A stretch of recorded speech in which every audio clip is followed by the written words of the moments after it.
Voici l'histoire du nouvel épisode. Jalal et Joda marchent l'un vers l'autre alors que des acclamations éclatent tout autour d'eux et que des fleurs tombent sur eux. Tous deux sont très heureux. Lors de leur rencontre, Joda accomplit certains de ses rituels religieux. Après les rituels, Jalal prend la main de Joda et la conduit dans leur chambre joliment décorée. Jalal a également appelé un prêtre et a décidé d'effectuer une puja, prière, avec Joda. Joda est très heureuse de voir tout cela. Ils s'assoient ensemble et exécutent la puja. Pendant ce temps, la reine-mère, Malika-e-Azam, et Salima Begum sont ravis. Ils remarquent que même si leurs religions sont différentes, leurs cœurs ne font qu'un. Ils louent la façon dont tous deux ont accepté la foi de l'autre et comment ils agissent avec des intentions pures.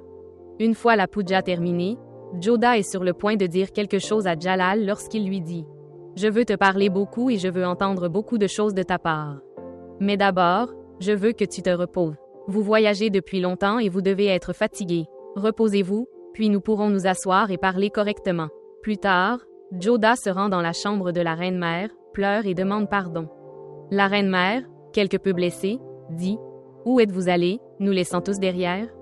Tu n'as même pas pensé à nous une seule fois. Votre colère était contre Jalal, mais vous n'êtes pas seulement sa femme. Tu es aussi notre belle-fille, notre fille. Tu n'as même pas pris la peine de me parler. Peut-être que tu ne m'as jamais considérée comme ta mère. Est-ce que j'ai manqué de t'aimer pour que tu ne puisses pas me parler une fois avant de partir? Qui sait, j'aurais peut-être pu arranger les choses. » Joda, en sanglotant, demande pardon et dit « Je vous ai tous tellement blessés. » La reine-mère répond « Vous n'avez même pas pensé à Raïm. Il pensait que tu étais parti parce qu'il te demandait constamment de lui raconter des histoires. Il venait me voir tous les jours, me demandant de vous rappeler, promettant de ne plus demander d'histoire. » Joda s'excuse à nouveau. La reine-mère dit « Non, je ne vous pardonnerai pas. Vous avez commis une erreur et vous devez être puni. Votre punition est qu'à partir de maintenant, vous ne nous quitterez plus jamais.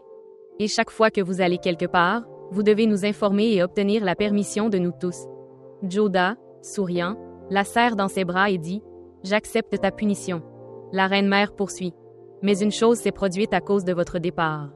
Vous avez réveillé l'humain à l'intérieur de Jalal. Je n'ai jamais vu Jalal tel qu'il est devenu après ton départ. Vous l'avez rendu humble. Vous avez apporté de la compassion à son cœur. Après votre départ, il a fait des choses qu'il n'avait jamais faites auparavant de sa vie. » En entendant cela, Joda est très heureux. Joda se rend ensuite chez sa sœur et s'assoit avec elle, racontant toute l'histoire de la façon dont Jalal est venu lui présenter ses excuses. Il a essayé de me convaincre, mais je n'étais pas d'accord. Même mon père et ma mère ont essayé, mais ma fierté ne me permettait pas de revenir. Finalement, j'ai réalisé mon erreur et me voilà. La sœur de Joda répond « Depuis votre départ, l'empereur est très triste. Dès qu'il a appris votre retour, il a occupé tout le palais avec des préparatifs. C'était comme s'il avait une nouvelle vie.